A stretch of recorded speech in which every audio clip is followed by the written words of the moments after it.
ತರುವಿನ ನೆರಳು ಕೊಡುವಂತ ಸುಖವು ಕೊಡುವನು ಕೃಪೆಯ ದಿನವು.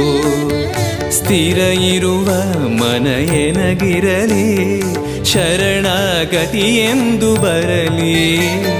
ಭಗವಂತನ ಪ್ರಿಯ ಮಗನಿವನ ಸಾರಿ ಬದುಕು ಇರಲಿ.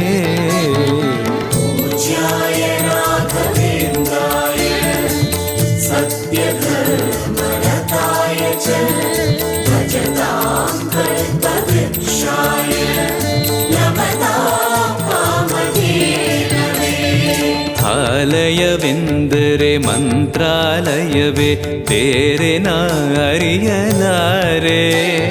ರಾಜನು ಎಂದರೆ ಶ್ರೀ ಗುರುರಾಜನೇ ಮತ್ತು ನಾ ತಿಳಿಯಲಾರೆ. ಆಲಯವೆಂದರೆ